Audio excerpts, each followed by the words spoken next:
Oracle divine, l'école du savoir, bienvenue dans cette rubrique de conscientisation et d'éveil spirituel. Aujourd'hui, on va parler du film de Deliverance. Pour ceux qui ont regardé sur Netflix, moi, je fais partie des personnes qui ont regardé ce film et aujourd'hui, je vais un petit peu éclairer votre lanterne et donner aussi mon point de vue concrètement par rapport à ce film. Les êtres humains ont tendance à raisonner en fonction de la connaissance qu'ils ont, en fonction aussi de ce qui les arrange, je dirais ça comme ça, et en fonction aussi de la limite de ce qu'ils perçoivent. Dans le film de Délivrance, c'est un film en fait qui relate des faits réels qui se sont passés réellement et aujourd'hui qui ont été reproduits dans un film.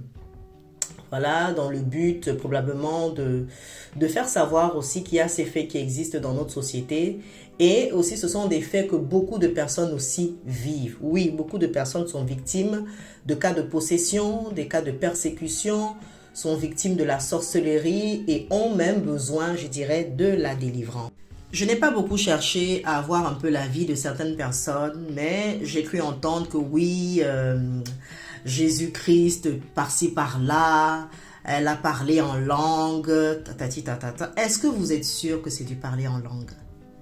Vous qui avez la connaissance limitée, est-ce que vous êtes sûr que c'est réellement du parler en langue? Au-delà du fait que beaucoup se soient arrêtés sur le fait qu'elle a parlé en langue, oui, Jésus-Christ, est-ce que vous avez réellement observé tous les faits qui se sont passés dans ce film?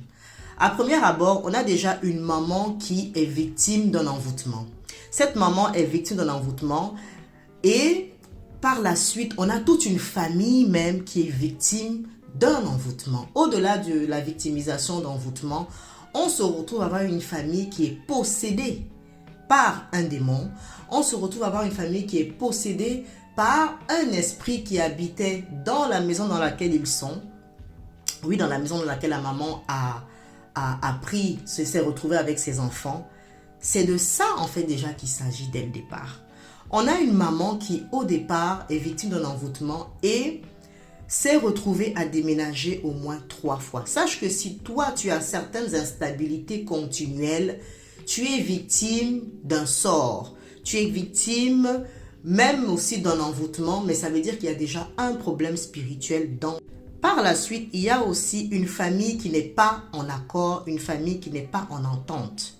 Une famille dont les énergies sont mauvaises parce que la maman ne s'entend pas avec sa propre mère, donc il y a des confrontations habituelles. Et on a une maman aussi qui boit, qui consomme qui consomme de l'alcool. On a aussi une maman aussi qui fume.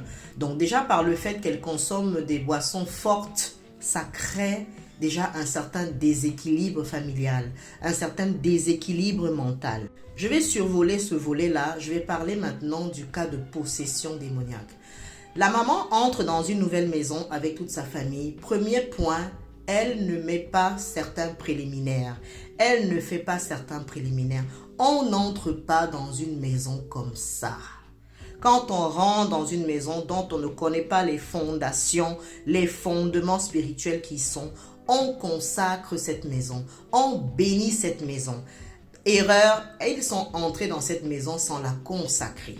Deuxième point, la maman est victime d'un envoûtement, est victime du sort, déjà par le biais de ce que j'ai cité auparavant, ce qui fait qu'elle ne comprend personne, elle n'entend personne et de surcroît, c'est une maman seule qui, je dirais, n'est pas à l'aise de l'absence de son mari. Et le désarroi que subit cette maman l'amène à ne pas être vigilante sur les comportements de ses enfants.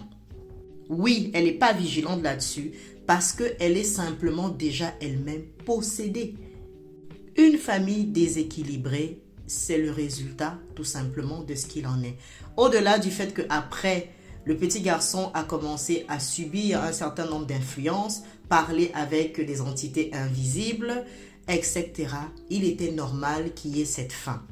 La vidéo risque d'être longue. Partage à quelqu'un. Je te fais la deuxième vidéo dans un prochain audio.